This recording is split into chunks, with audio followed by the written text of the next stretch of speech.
Alright, so this is going to be my 2025 in the bag. We are on the Prodigy Street team for what that's worth. So I got basically all Prodigy. I know the last one I made was like only MVP, but I had no obligation to MVP at the time. But we do to Prodigy now. So I'm going to start off with what's on the outside of the bag, and then we'll go, I think, putters to drivers. So I got the Apex XL bag in this awesome blue. This is one of my favorite colors of blue. I got this foundation tag. This is from our foundation staff tags match that we had done like 5 times. But I got stuck with the number 4 one because I lost to Max and Jason and Graham. So I finished last at Timbrook 1 week. So that was kind of lame. So, but I haven't played since, so I haven't been able to get another tag. I got this flight towel. I got an Atlas chalk pouch.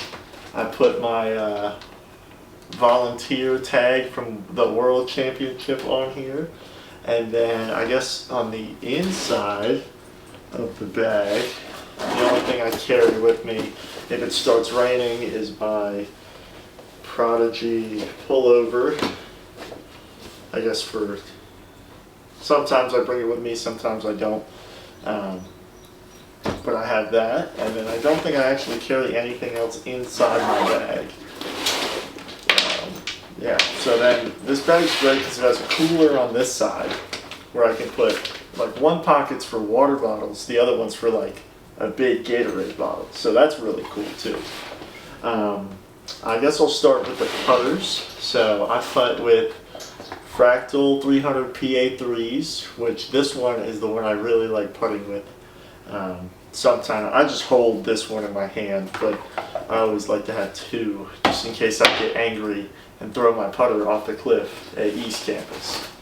Then for some of my approach putters, I have an A1, and then in the side pocket I keep more of my approach discs. I got a, I don't even know how to say the name, but a Tour Series PA2. I lost my other PA2, so rest in peace, but this is the replacement. And then I got a PX3, which is great. It's like a beaded overstable putter. To compare it to a different disc from a different manufacturer, it's like an Envy with more stability. So you can throw it on a good amount of anhyzer and it always like flexes out to straight. So that disc is great. And then I just recently got this one, which is the Ultra Soft PA4, which is super cool, but this one is like my utility putter if I'm trying to throw flip up shots or short approach backhand shots. So that's it for the putters here. Put those off to the side. And then we'll go into mid-ranges if I can get them out. I'll just take them out one at a time. So I got this, I guess in no particular order, a Tour Series M4. This one is pretty understable. It's a hyzer flip to flat with a maybe turn a little bit to the right. But this one's good if I'm really trying to hit a fairway and I don't want the disc to swing left or right a lot, and I just want it to kind of go straight. The MX2 is kind of my forehand approach mid-range, or in some situations I do throw this backhand if I'm trying to like get around a corner. But this one only goes exclusively to the left. Very stable. This is my M2. This is dead straight. It does not turn over. It doesn't really fade. It just goes straight. And then this M3, you know, some runs are different. This M3 is even flippier than my M4 that I just showed you. So this is like hyzer flip turnover shots, or like really utility disc here if I'm trying to carve out a line in the woods or something like that.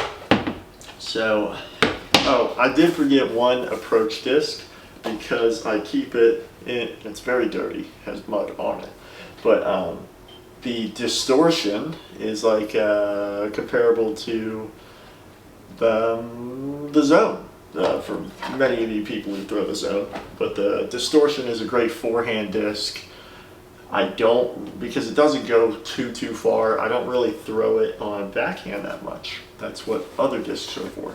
So now I'm going to go into my fairway drivers, or just fairways. So I have two F1s.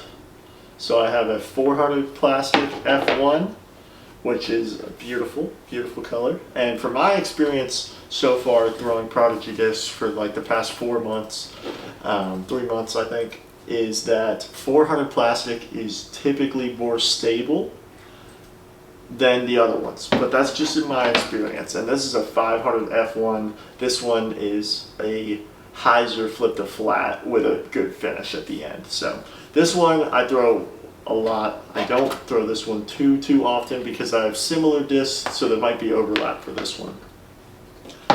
And then I have this, which is a F2. I don't know what happened when it was created, but this is one of the flippiest disc in my bag. So I can throw this on a standstill max hyzer like this, and it will flip up, ride to the right, and then just go straight. So this thing is a real utility disc. I can also throw crazy roller shots with it, forehand roller. I can throw forehand approach, like touchy flip up shots. So this one is a very unique disc. And I don't know if I'd ever be able to find another F2 that does what this one does. And then now going into my fairway drivers, I would say, is I got an FX2 and 400 plastic. So this is very, very stable. I throw this on like chop forehands, or if I'm throwing a huge flex backhand, I'll throw this. So, but this one doesn't see a lot of like off the tee action, if that makes sense. And then the FX3, this stamp is so cool, but this is like my hyzer flip to flat if I'm just trying to hit a fairway or something like that. I don't throw this one too often though, because I have some other fairway drivers that I like to throw that go farther and do the same thing. But I do like this one. And then the FX4 Tour Series. Now the cool thing about the Tour Series discs is, in my experience so far, that they have been way more stable than their standard run. So this FX4 flies closer to my FX2, but it like goes way farther. So I guess to compare it to other manufacturers, it'd be like a Raptor kind of disc or a Thunderbird that's stable. So it doesn't turn at all. However I throw it, it holds that exact angle, which is great because this disc feels awesome. Now, a little bit faster, we're going into the 10 speeds. I have two F model OSs. This one is so much fun. This is their Duraflex plastic, which is similar to like base plastic, but their Duraflex plastic feels good enough to where it's not going to beat up the same way as like their putter plastic. So this has been abused and it has held up very well to be considered base plastic.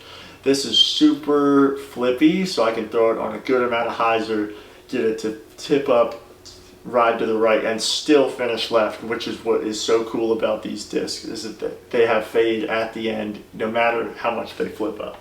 And then this one is just my straight to stable, kind of like, I mean, it's like a F model OS, but I would compare it to like a Discraft Onyx, or maybe even a Firebird. Probably not the Firebird, probably just the Onyx, because it goes relatively straight.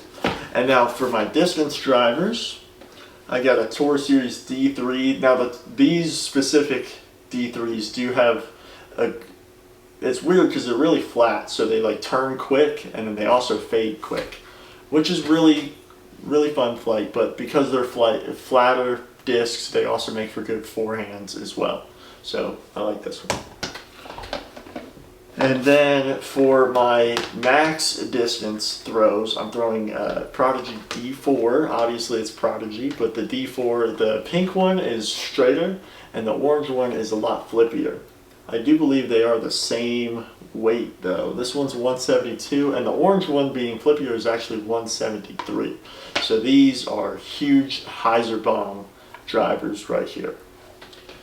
And then my last two discs, I have a D2, which is kind of like a Boss or a Nuke in my experience. These specific ones that I've thrown. I have thrown some that are super stable and some that are super flippy, but this particular run of 500 D2 is closer to those discs. And then I do have this awesome D1, which is more like a Venom or a 03 kind of disc. Not quite as advertised like a 04 like the D1 is. Now the new Tour Series D1s are super stable, and those are 04, but these are probably like a 03. So these are really cool, and this is a great Spectrum plastic driver right there. So with that, I think that is everything in my bag. And hopefully someone will watch this video, because that'd be cool.